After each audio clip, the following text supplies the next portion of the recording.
Janis and Nassim, welcome to this episode of the Aligned Founder podcast. How are you guys feeling right now? We've just finished a breathwork session, so hopefully you're feeling better than when you arrived here. Should I start? Yeah. Yeah, go for it, mate. Yeah, I feel good. I feel relaxed, like after every breathwork session, but also a little bit exhausted. Every session is different, so for this one it was, a mix of exhaustion and the typical relaxation and good feeling afterwards. And I told you I'm gonna have to do it more often again. For sure. Last time was 2 months ago, and I at least want to do it once a month, and ideally more often. So I'm glad I'm back. Nice. He's back. Back in town. I feel pretty relaxed, but at the same time excited for the podcast. Sure. Definitely. I don't know where this goes. First time? That's not the first time, but everyone does it a little bit different. Sure, let's see where you guide us through. Guide us through. Well, I don't think there's many podcasts that start with a breathwork session right before. So what was it, Janis, that came up for you? Oh, what was the takeaway from today's journey for you? Yeah, the main takeaway was the realization that most of the worries I have are definitely related to human connection and relationship. Yeah. So every time I worry, it's not like, I don't know, worrying about the sun or whatever, but how am I perceived from this person, or sometimes like a little bit drama in myself. Why did this person do that and this? Yeah. And so this is the more or less source of every stressor I have in my life. Mm-hmm. And yeah, that was one big realization. So what would be an alternative way to approach that, do you think? That's a very good question. The not messing around, we're getting straight into it. The other thing which came to my mind was when I think more like I'm serving, it's less about me, and I hopefully when I try it practically in the everyday life, it's less about me, and then I don't have this drama and the stressors. So nice. That was your first time in a while, I think, actually doing breath work without any like intentional stuff beforehand, because like in the retreat we had like exercise and also in the coaching. So how was that? Was it at all different for you? I don't know, not really. It's so I tried a little bit with René already to be just, let's see what happens. Yeah. But what I realized is the first breathwork sessions I had were very emotional. So like I felt this like big sadness inside myself, and then I felt this anger inside myself, and so on. And the more I do it, the more kind of practical it gets, like, I don't know, pragmatic kind of way. And Nice. And Nassim, what came up for you in the journey? For me it was not so insightful in that sense that I was having thoughts about what's going on right now. For me it was more coming back into breath work. I've had many sessions in the past, and I think the more sessions I do, also the more I'm releasing these apps that you talk about a lot, and that helps a lot. But overall, I was just enjoying it and trying to breathe. So no special thoughts from me that were, coming up. I mean, I told you guys I bought a piano, so that's something that I'm doing more often. Following what I really want to do, and really looking forward to play again. Especially with the music that you play, I really feel the urge to be creative with music again, and that's something that I had in mind during the session. Great. I'll bring a piano next time and leave it next to you so you can just channel during the session. While you lay down on the piano. And you sing and you shout. Halfway through, like roll you on the side, just on the piano. Exactly. You mentioned that like you've had in the past some pretty interesting experiences, and Nassim, like what would you say has been your most interesting experience with breathwork? I think the most impactful session was the first one, and the second one, actually the first retreat that we went on. When was that? With you in the summer at Björn's place in Spandau. Yeah, okay, so like July last year, yeah. Exactly, yeah. So that was really, really impactful, and I had a really tough time that I went through. And I mean, I can explain it the best way, the way you I actually explained it somehow, like you're building up these packages or like holding back thoughts or pain or pressures, and they're all like stuck in your body. And during the session, I could really let go of that, and it was so relieving. So that was, I think, the most impactful session for me. And afterwards, I had like a few more of those, but actually, I'm not getting many of them at the moment. Maybe later, at some point when it's necessary to let go. But it helped a lot to realign. Yeah, sure. So there's really a lot to that sentence. Realign. So. Nice. How about you, Janis? What's been your kind of most interesting or profound experience with breath? I think it was also the first time breathwork, and the realization. So when I was in this breathwork session, I felt this big sadness inside myself, and I had to cry a lot. But at the same time, that was totally okay. So the sadness weren't feeling like bad or perceived bad. It was just there, and was very releasing to just go through this emotion.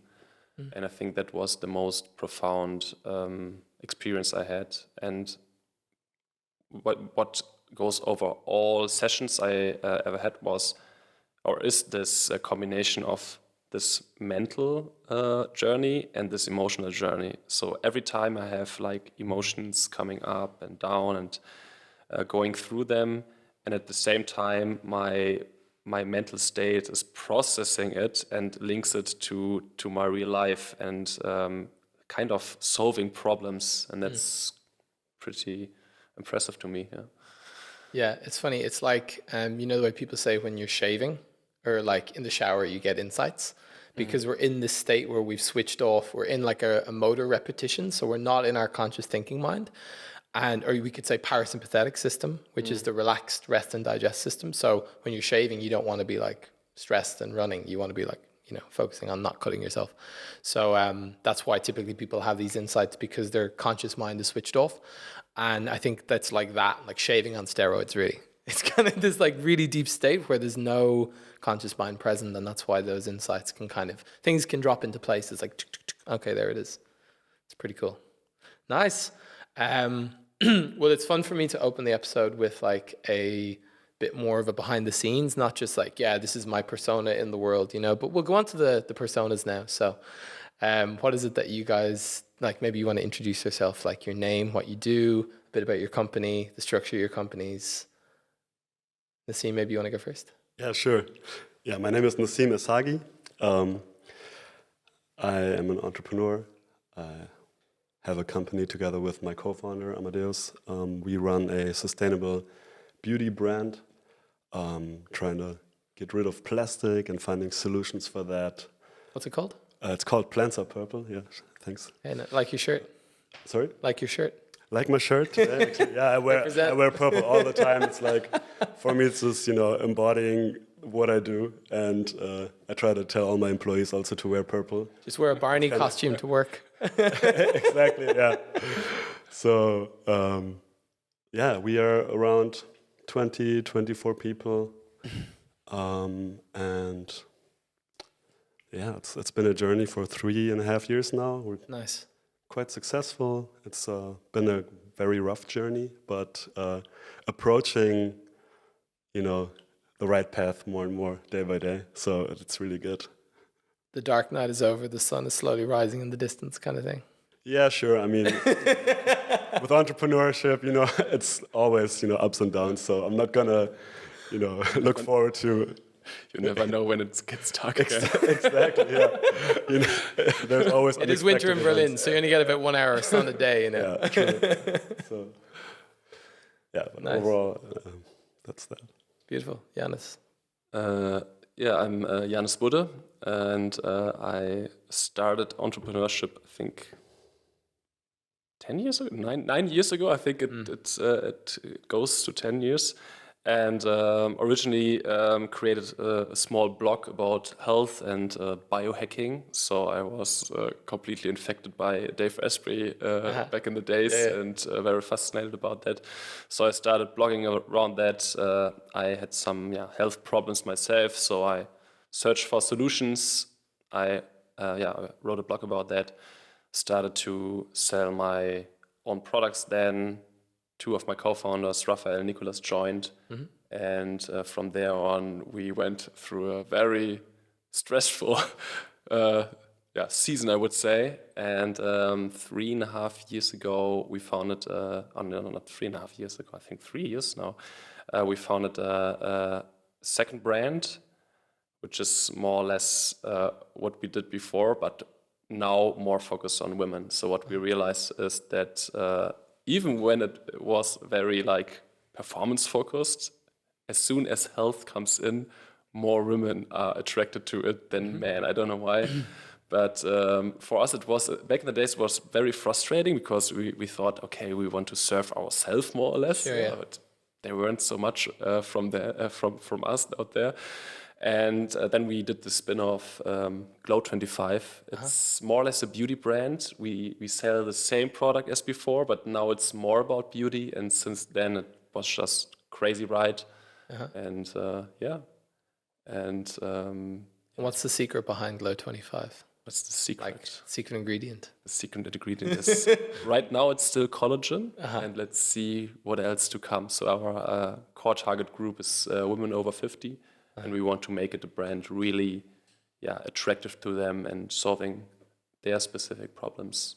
So, and that's why I'm very happy that we have a lot of women in our company who understand this target group way better than us.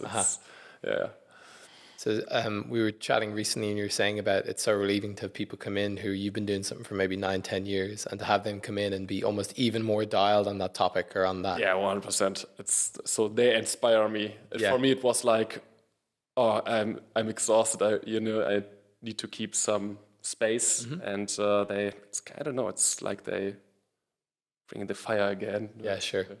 Nice. Nassim, why do you think it happens to anyone that they decide to become an entrepreneur? Like maybe you can speak to your own experience, but just generalizing as well, knowing your friends, knowing your network, what makes them different from like the typical guy on the street? Or lady on the street? Yeah, sure.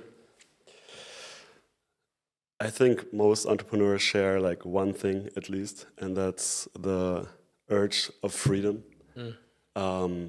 Not having a boss, you can decide on your own, you can choose your lifestyle. Although I do think that's a little bit of a misconception, because once you're an entrepreneur, it's like a paradox. You become even less free than before. Exactly. So it's actually a risk, you jump into it and then you go through this like insane pain phase. And I don't know any entrepreneur who's not gone through that. But essentially, the reason why you start is freedom, I think. Why do you stay with it? I think still, at some point you find joy in it also. Okay. And I think the fear of having to work for somebody else is bigger, than the fear of failing. So a lot of people who are not entrepreneurs would be like, oh yeah, that's so brave, you started a company, and what if it fails? I think failure, in itself is not that big of an issue, because you can start again. I mean, I've started many companies before, just like Janis also. Okay.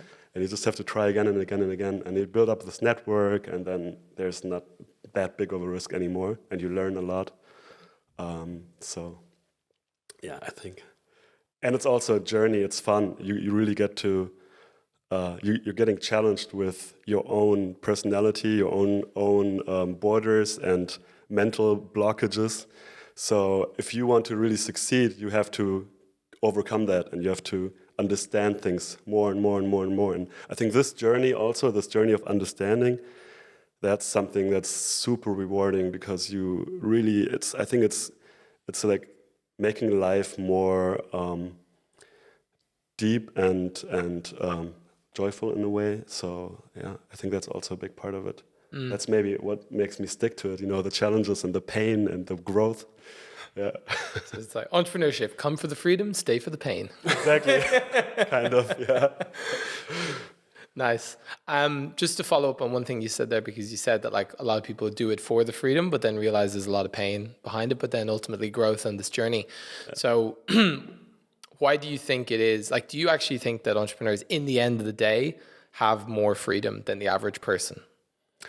On average? I think you can't really generalize that, because there is like a risk to it. There are people that stop after a while and then they go back to a job, and you know, then there's no freedom, and in the meantime you might have not had freedom because you're full of it and you're like, I want to, you know, stop. It was painful. Yeah. And I think there's a lot of luck involved as well. I mean, maybe you have investors and it doesn't work out, or maybe what you tried doesn't work out. But I think if you do stick to it, I really believe in that, there will be success at some point. And I think then the reward is so big that, you know, you're seeing all this pain that you went through and finally you're there. So what was the question actually? I forgot. We're down a rabbit hole. It's all good. Don't worry. Don't worry about where ground level is. Janis, what does freedom mean to you? Because that's a word that's thrown around a lot. How would you personally define that? Assuming that you got into this game for a similar reason. In the beginning, I think freedom meant to me not to have a boss. Mm-hmm. And meantime, I realized more or less life is the boss. You know, you have to you have to be you have to face reality more or less. And I think from now I would say freedom means to me it's not like you can do whatever you want and, you know, at every time, at every place. It's more like I choose to pay freedom maybe to get something else out. And I think that would be, for me, the ultimate freedom. So. It sounds like from what you guys are saying that it's more like, because freedom is a general term, can be used in many ways. It's like freedom, yeah, you know, but it's actually more of a thing of the ability to choose. So it's almost like if I'm in pain, I'm still choosing that pain instead of it being inflicted onto me and feeling like a victim or helpless. Or if I'm going on this really big quest, I'm choosing to go on that quest. Would that be kind of correct, or along the same line? I would say so, yeah. Yeah, I think it's difficult.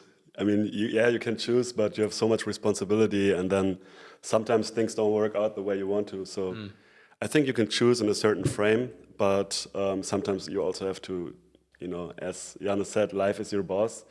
You just have to do what life says, you know, and there's not much choice. Yeah. But in general, I think if you structure your company or you kind of shape it, there's freedom in that. How you want to do it, when you want to do it, how much energy and time you put into it, when do you want to get up, when you want to go home, those things. There's like some freedom, but also there are, you know, at some point you have a lot of responsibility. You have employees, you know, they want something from you. You can't always choose. Sure. So, I've got an interesting question I want to ask both of you. So you started your company, is it 3 years ago, 3.5? Yeah, this company, yes. Yeah, and you guys, this iteration, like as in it being like growing into what it is now, how long ago? 3 years? 5 years? I think 3 years, yeah, in winter. 3 years now. Okay. Yeah. So I want you both to drop back into like 3 years ago version of yourself. Okay. Now let's say before you started on this journey, maybe you had some experiences with companies. If I was to offer you, okay, 100K a year after tax, okay, to work in a job that was like fine, like meh, like you could do it, but you had to show up for 40 hours a week and just kind of get it done and then leave, and you could have your time outside, but you knew you were going to do that for the next 25 years. Would you take that opportunity or choose to spin the wheel on entrepreneurship 3 years ago? Like for me, it's a big hell no. I think 100K, like if I wanted to work for a job now, I could get 100K. Even if it was more, if it was, let's say 500K, I would probably not do it. Because, you know, that's the point, you know, the freedom, you have to do something for somebody else. And I always had trouble with my bosses. You know, when they did something, I felt like they were almost stupid or had like, some opinions that I wouldn't agree with, then there was always, pain, even at like elementary school. Yeah.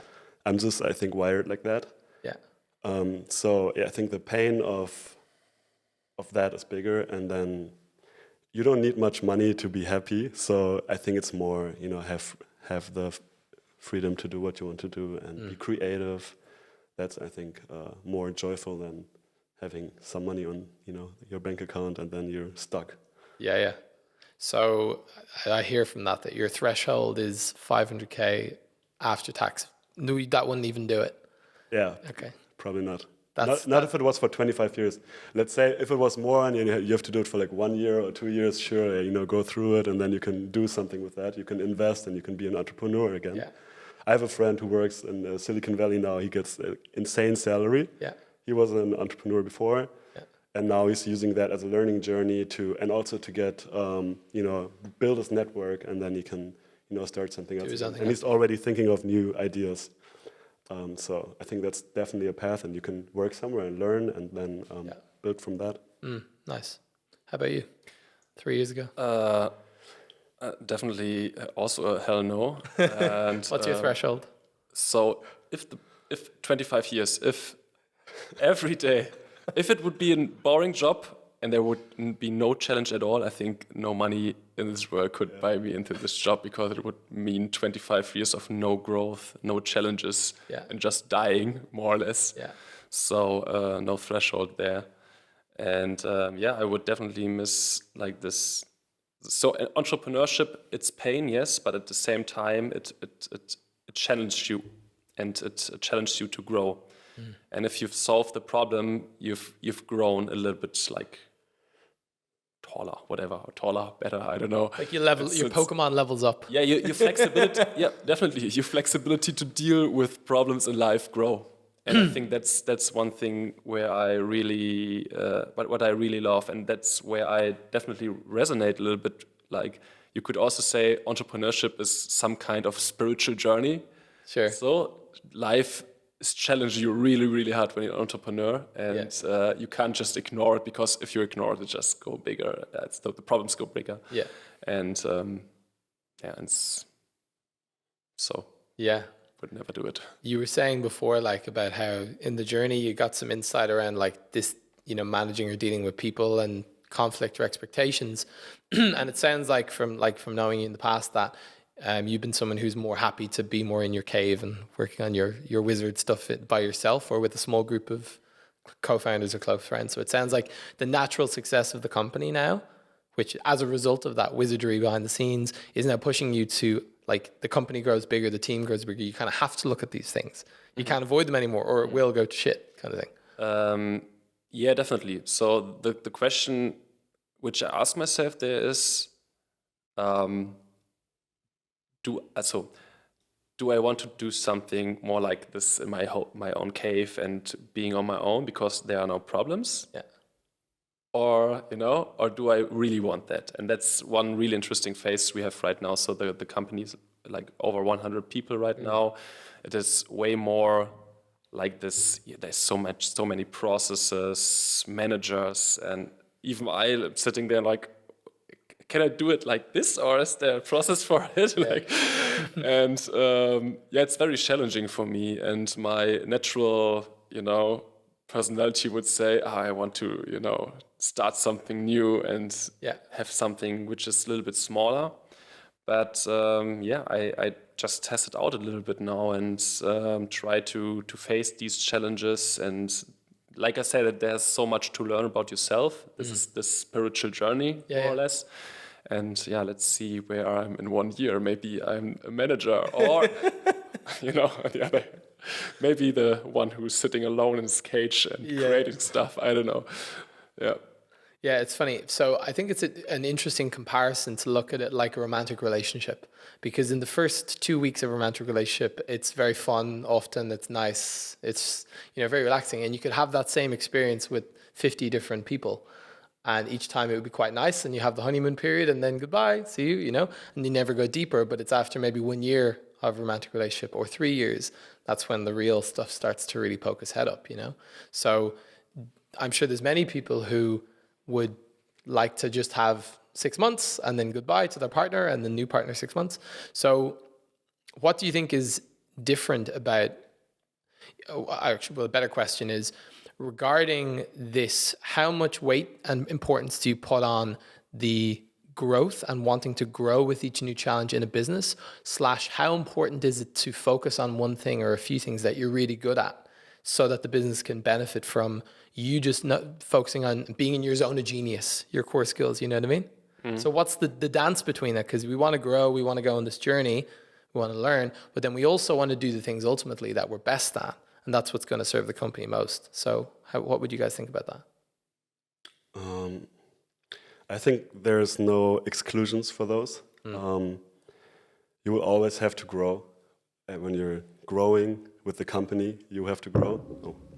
And at some point, it makes sense to focus on your strength fully. But you also have to give away those tasks at another point. Sure. And you can't always just be in your strength, I think.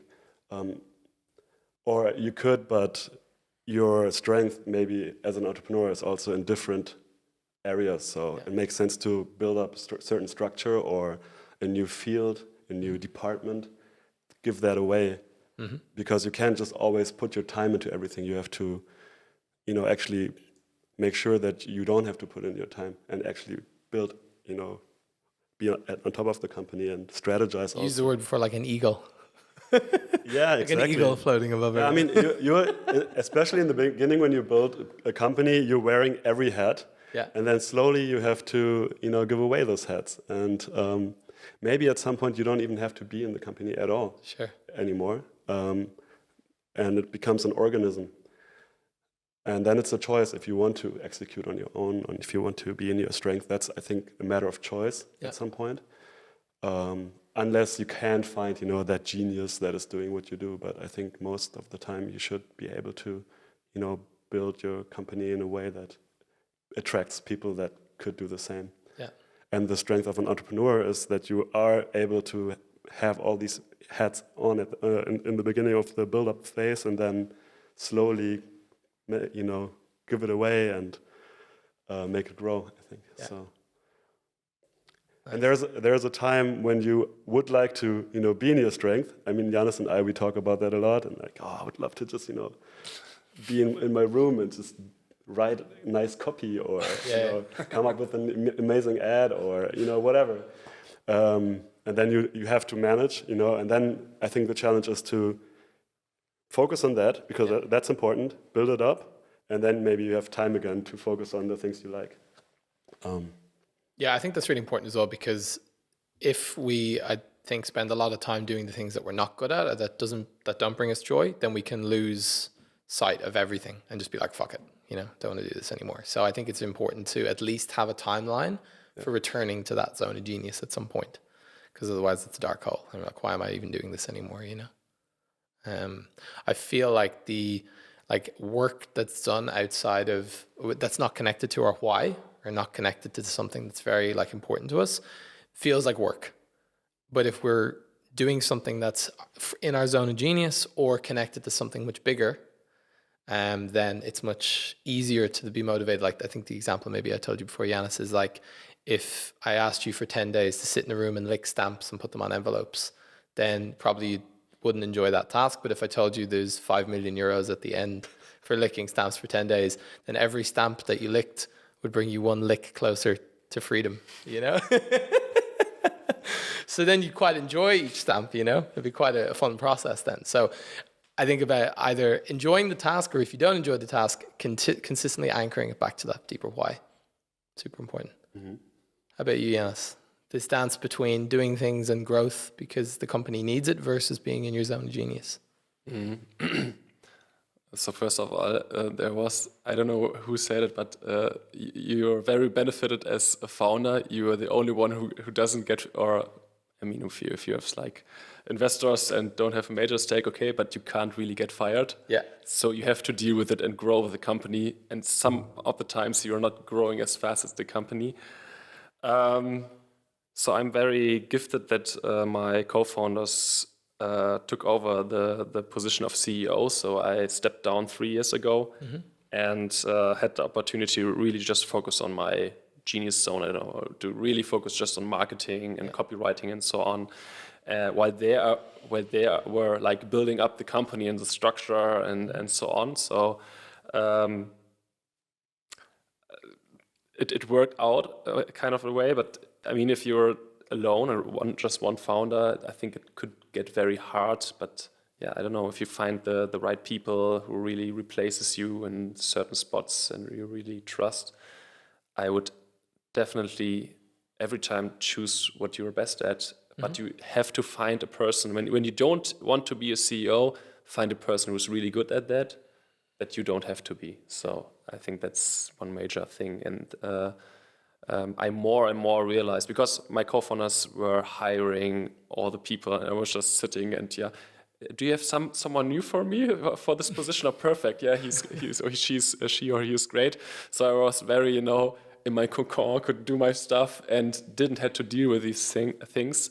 But if you have to do all this alone, you definitely need the skill to hire the right people and also be able to fire people if you don't have the feeling that it doesn't really goes right. Yeah. So, yeah. Nice. Yeah, I want to talk a little bit about some of the blind spots or challenges, because you mentioned that this journey is kind of like a personal growth or even spiritual journey, you could say. And as you said, if you don't grow with the company and with the needs of the company, then probably it's not going to work out too well. Maybe you can get by, maybe if you've got good co-founders, they can balance things out. How does something like, because you mentioned needing to, let's say, hire and fire people, how can having a tendency to be more pleasing or nice or wanting to everyone to like me, how could that affect me negatively in that role when it comes down to like doing what's best for the business? I would say it's bad for everyone. I think if you're a people pleaser. So for us, or for me at least, it was, if you hire someone and you're not satisfied with the work or with the person itself, you start doing this drama in your head. Oh, this person, but you have to give this feedback. And for me, it is sometimes a little bit hard, and it was very hard for me to give this harsh feedback and be real about it. And because for me, it was like, oh, I can't do that. Maybe it hurt the other person, and maybe the other person thinks bad about me. And so when you grow with that and you are not able to fire anyone, it's bad for everyone in the company. So there are so many things to that. And I mean, or I believe at least under the surface, everyone feels that something is not right, and everyone is suffering from that. Yeah. So I think that's one key, at least if you want to have a stressless entrepreneurship life, it's key to be able to give honest feedback. And if you have the feeling that it doesn't really work out, to be able to fire. Yeah. It's funny because it sounds like people would be unconsciously avoiding a short-term pain, Yeah. but is actually creating a long-term pain, because then the company doesn't run right.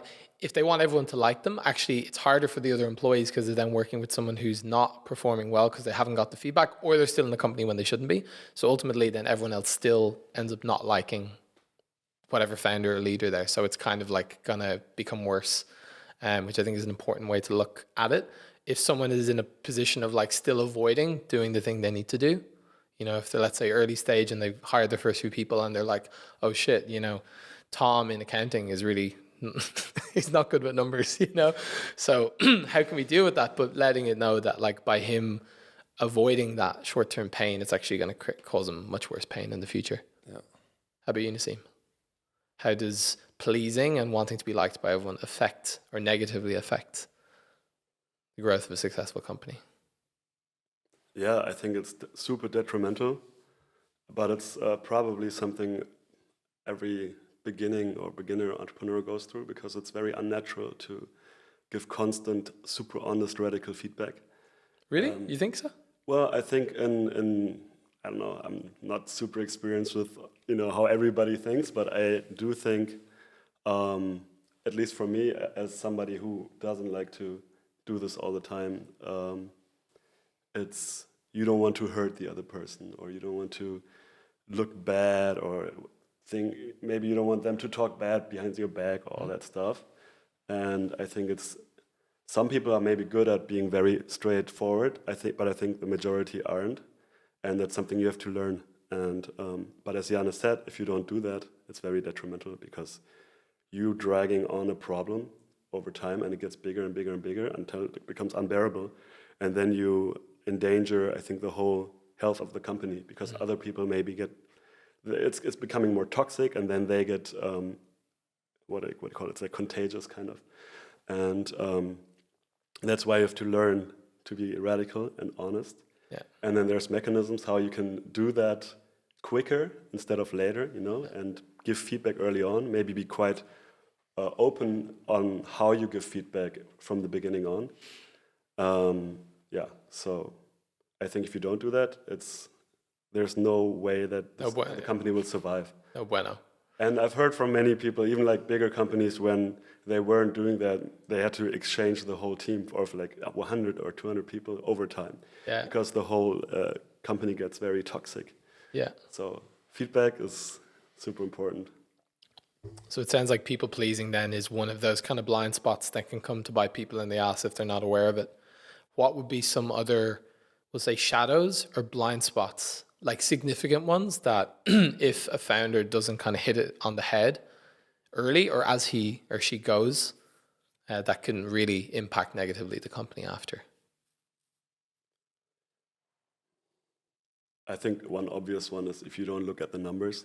Mm-hmm. And that's also something a lot of entrepreneurs maybe not doing in the beginning, because you start and you're like, oh, I want to be free. Yeah, Tom in accounting has this one. I'm going to start this. Yeah, exactly. Somebody else is going to do it. I'm going to start this brand, and it's going to look like this, And then you fall into your tendencies, into your, strength, basically. Yeah. But your company needs more than just your strength. And then if you don't have somebody who looks at the numbers, or if you don't do it, actually, I think you have to do it on yourself as well. You can't just rely on somebody else. Yeah.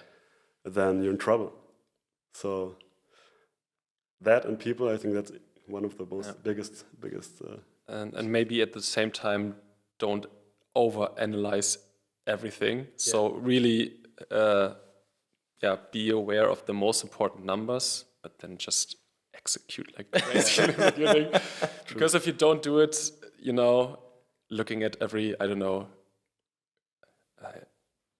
laws, so maybe a little bit tricky to mention it, but if you want to do everything 100% perfect, it's like you don't have the speed you need, especially in the beginning, to make it fly. And and I'd imagine that's one of the challenges of then growing at a certain point when you've got 100 people working for you.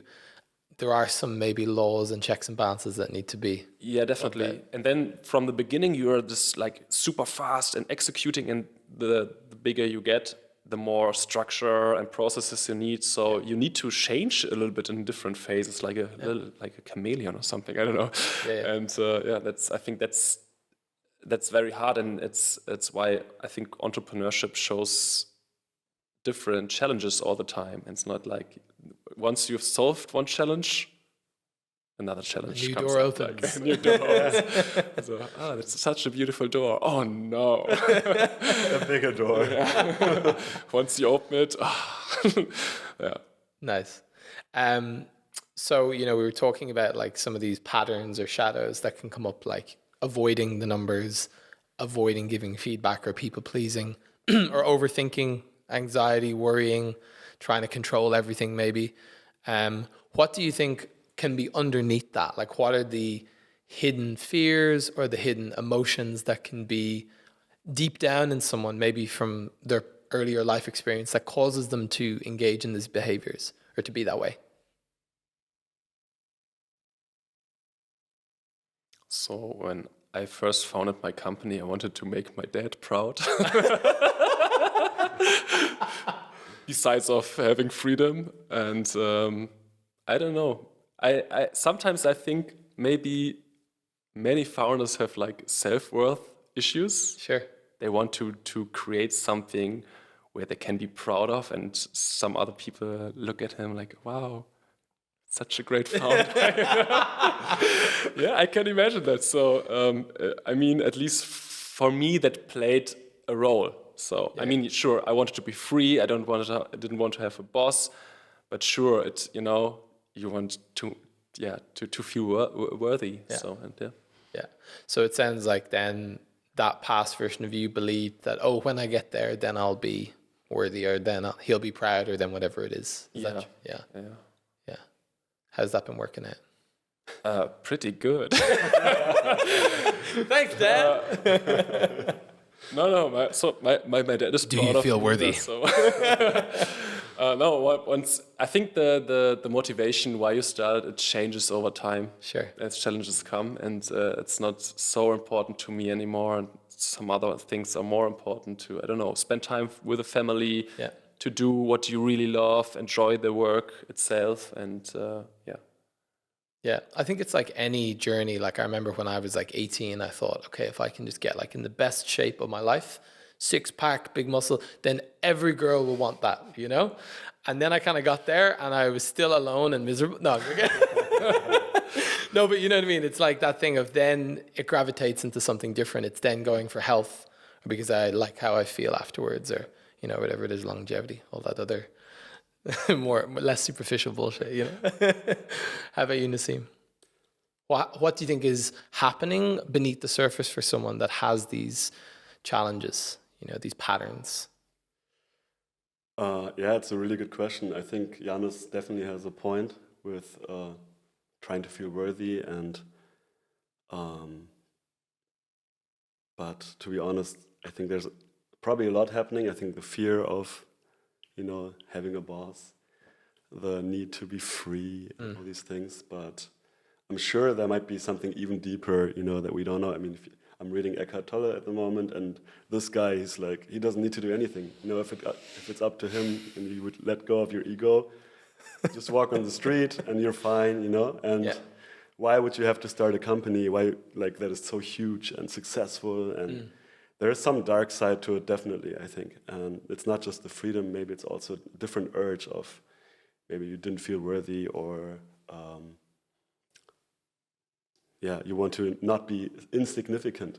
Sure. But I think it's just so hard to I'm not there yet to understand it fully, because why don't you want to be insignificant? I mean, are we really significant? It's like such an ego way to say, and at the same time, it's really hard to let go of, right?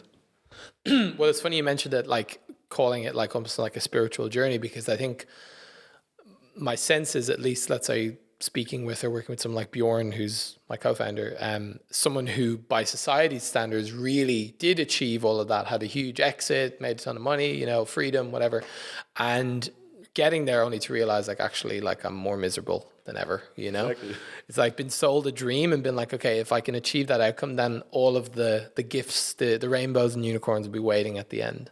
And then getting there and been feeling a bit like cheated, maybe. So I think, as you said, Janis, like kind of allowing that purpose to evolve over time, to not just want to, like, you know, feel worthy or show that your dad. Some people go the opposite way. They want to do it to, like, say, screw you, dad. Like, look. Greetings to my dad. I hope you're very proud of him, Mr. Budde. So, like, it's a good transition, because how we guys met was at 2 different retreats. And then you guys were both at our retreat in October in Ibiza.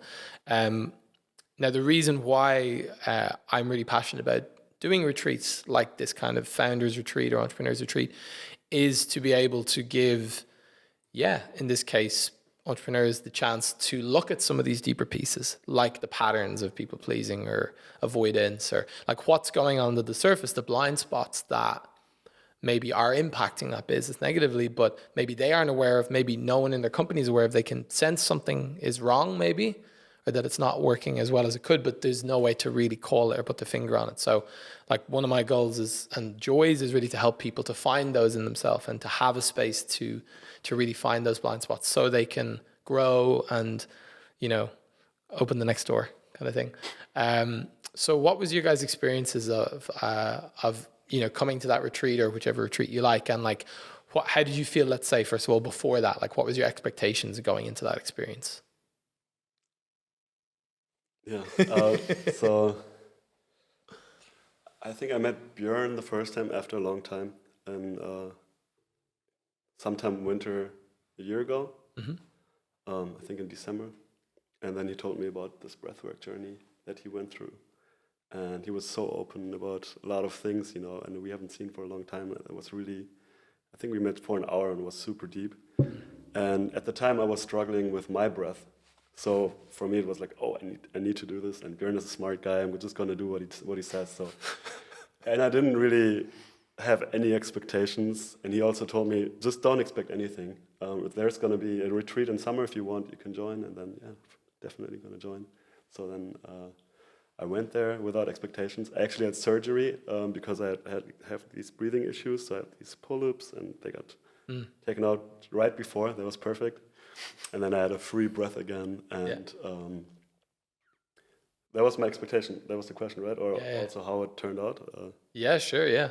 Go for it. And I didn't expect anything, no disappointments. And I really didn't know what I should expect, because Björn just said, yeah, just come, no expectations, please. Don't even read into it. He sent me something, but I also didn't read it. Yeah. And then, I got all this stuff released, and all these packages. And it was so fascinating, because I would have never imagined that just breathing, I do it every day. Yeah. And when I change it, that can change so many things in my body, and actually relieve stress, change my breath. I'm taking, just like every day when I have stressful moments, I am being reminded of, or I'm reminding myself of the breath work that I do or that I did, and then I'm breathing differently, and then that really releases a lot of the stress, and it really helped me to cope with stressful situations. And the stress that I had before, and that where the breathing issues, evolved and developed, that was from changing my breath patterns and maybe stopping to breathe. And since that, I think I'm managing that a lot better. When I have stress, I'm doing the box breathing. That helps a lot, and it's a really great way to get back to balance and Nice. have less stress. That's what we all want. Yeah. How about you, Janis? What was your thoughts before that retreat in Ibiza? So I got in contact with breathwork through Nassim, and he told me to expect everything. So, I had high expectations, and it was really transformative for me. So I tried a lot of things in my life before, like neurolinguistic programming and NLP and like 10 days of Vipassana meditation, silent meditation, silent meditation, and all these things were really insightful, and I was way more relaxed afterwards, etc. And I changed a little bit my habits, but I think with breathwork it was, I don't know, something else. So I have the feeling that I didn't change actively, really, but I'm more open to all the emotions I have, and even the bad ones, like, I don't know, if I feel anxiety or something, I feel way better with that. So I don't know, I can't really explain it. It's very different. So I continue to have the coaching with you afterwards. Maybe that's also important to mention. So after the retreat, 12 weeks of coaching and breathwork every week was really, I don't know, for me it was definitely the most transformative practice I had in my life, besides of entrepreneurship. But I'm very happy that I got in touch with that. So Nassim, thank you very much. So nice. How has it been different for you to explore those two kind of containers? Because we have like the vertical axis, which is going deep for 5 days in a retreat, and then we got the horizontal, like the long axis of 12 weeks, like one time per week with a lot of time in between to integrate. Like, how are those two experiences different? I think in the retreat what was definitely different for me was you have a group for a couple of days, so you have like compagnons with a journey for you, and everyone shows their own vulnerability. And I mean, the best part for me was that everyone who was there, or almost, I'm a friend with. So it was a really great experience to see underneath this surface you normally dealing in everyday life, like, I don't know, going to dinner and talk a little bit and having party, and sometimes maybe go a little bit deeper, but not that deep. And I think that was a very connecting experience for me. Yeah. And yeah. Nice. Nassim, why do you think it's important, like, for founders to have that kind of a deeper connection with other people in that same boat? You mean peers? Yeah. Other entrepreneurs? Yeah, I think the reason why that's important is because as an entrepreneur, you can be really lonely. And it doesn't look like they're lonely because you're surrounded by Lots of 20, employees or whatever. 100 employees, and they're all around. But you're super lonely because you don't talk to them a lot, and there's a natural distance. And then you are the person who's carrying the real issues, who's actually shielding some of the problems to protect the company, to protect the team, not make them worry. And then having other entrepreneurs, even if you have a co-founder, I think at some point you kind of become your co-founder and you're one, in a sense, the way you think. And it's not really... Like merged together like Siamese twins kind of thing. Well, yeah, your worries are merged and you're having the same problems. But then getting outside of that and seeing other entrepreneurs having similar issues, I think that's so valuable. And then also having them go through the same problems and then talking about how they might have solved that and helping out each other. I think that's super, super, super valuable. So kind of like a feeling of being less not normal, or normalizing these things more. Sure, you're not alone anymore. Yeah, basically that. It's pretty nice. Janis, what was your favorite moment of our retreat in the summer in Ibiza? What was a standout like moment or exercise or experience you had? I think that was the breathwork where where we were like shouting and cheering and like celebrating life. At least it felt like that for me. So breathwork, laying down. I think that was the third or fourth day or something like that. So after everyone cried and was shouted aggressively. So then we had this, phase of like celebrating life, and that was just amazing. That was really, you were on the journey yourself, but you felt so connected with everyone else in the journey as well. So that was my favorite moment. And the paddling. The which one? And the paddling or paddling. Paddle, yeah. I was having this thing of like, from The Simpsons when he said like, that's a paddle, and when he like slaps him with the paddle. No, we were playing the sport paddle, we didn't do that, but maybe. Not whipping each other. How about you, Nassim? Favorite moment?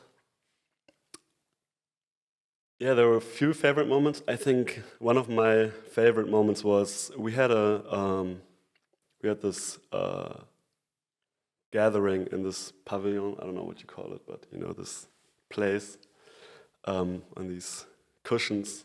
And then we had some breath work done. We've done some other exercises like from the retreat. And at that time we knew each other a little bit more. We had some more trust, and all of a sudden a lot of people just opened up. And I think this opening up, it happened a few times. So I think those moments were my favorite, where we had vulnerable moments, also from people who we didn't know, and them opening up about things they've never said in their lives before. They held, within themselves for like until this moment, and that was really special and gave me chills and also like huge gratitude and it was, for me, it was really, really special.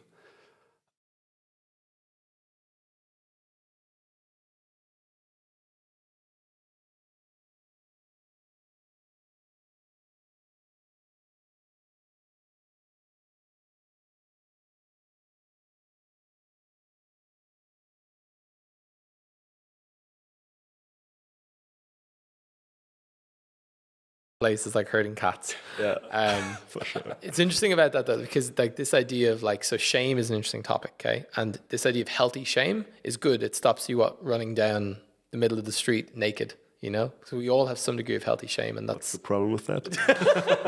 So Nassim has no healthy shame.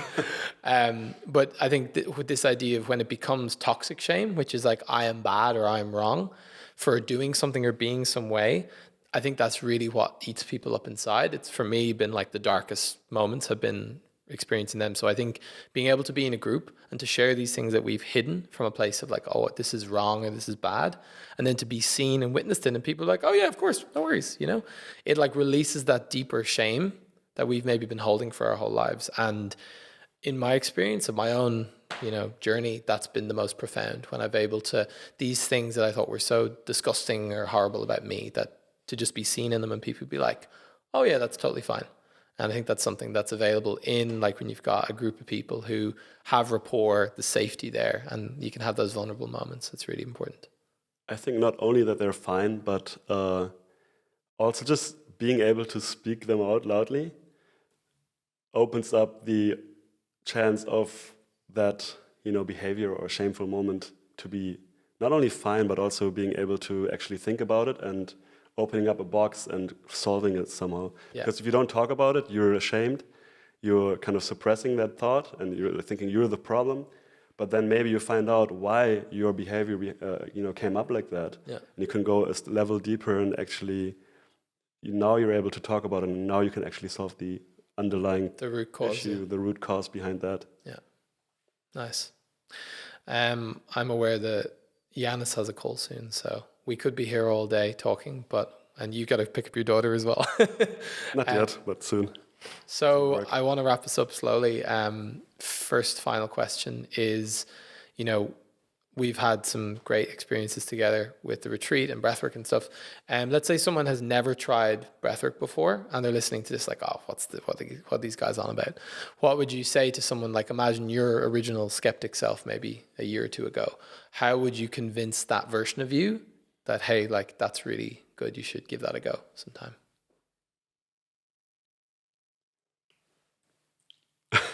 I Who's think going to go first? it's quite easy. You're both pretty good at marketing, so I'm sure you can sell it to yourself. Minimum downside, maximum upside, I would say. And it's just breathing. It's just breathing. Isn't that part of the challenge though? Because if it is just breathing, how's that going to make any difference? That's a good question. So I think to convince someone is less about talking about it, but more show it, but less the process. I wouldn't show the process because it looks very crazy, you know. Sure. I've seen many things on Instagram where breathwork coaches show their journeys with their, like, I don't know, with their clients, and they're, it's not like, very professional. crying and shouting. I want that. And you think, come on, it's the next, I don't know, like the next ayahuasca trend where people are running to it and think they're doing it and every problem gets solved. I wouldn't like show that, but maybe the journey besides the breath work and I don't know, whatever comes up with that. Sure. And I hope that's convincing enough. And I don't know. I don't know. We'll find out. We'll go in the time machine and see if we can convince your past self. How about you, Nassim? I mean, it's not hard to convince Janis. He's doing every biohack that is there. I mean, so be open-minded is a big key.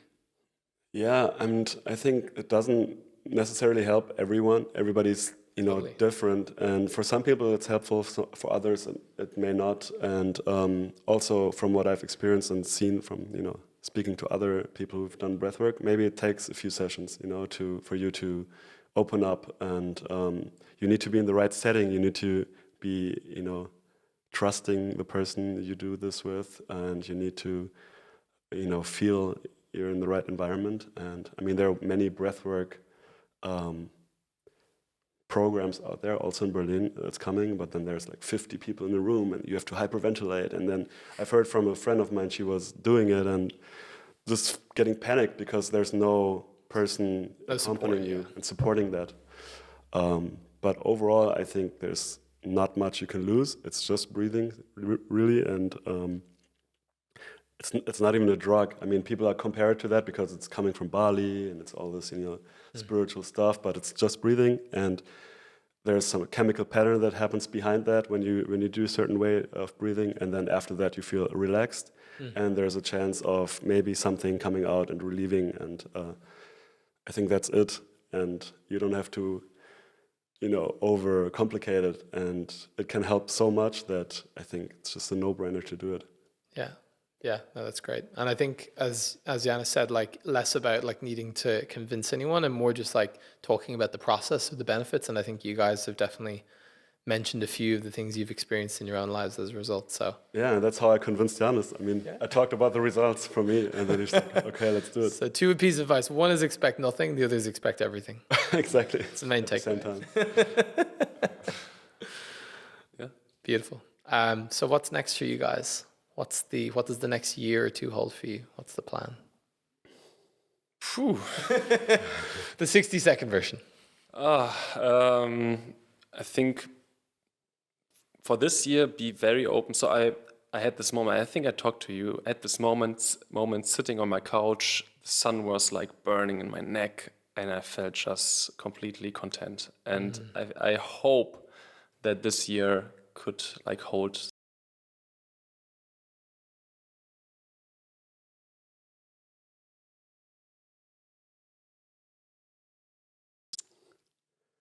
Yeah, there's so much going on in my life, but and I think I have like three main pillars. One is my daughter. The other one is continuing the journey with our company. We're on a really great path right now, and that's just super motivating. And the third one is myself, and just focus on myself, do things that I like, take care of my body, make music, and just enjoy that. And there's no like goal, is just continue what I do and rock on and have fun with it. Love that. And I want to finish the episode with a question I'd like each of you guys to ask. So imagine we've got someone who's like early stage founder. They've just begun their journey maybe 1 or 2 years ago. They've had some ups and downs. What's one question you would say to them, or one question you would put to them that would allow them to, go deeper into themselves to then ultimately achieve this outcome that they want, freedom, and to be able to choose what they want in life and ultimately have this contentment that you speak of? My question would be, are you sure? No. God, it's hard. Can also be a piece of advice.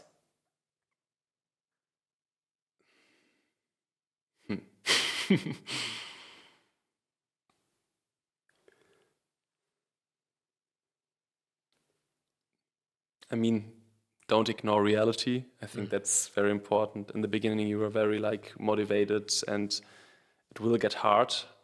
And the earlier you become a truth seeker, more or less, the easier I think it will get. Nice. Nassim? Advice for somebody who wants to start.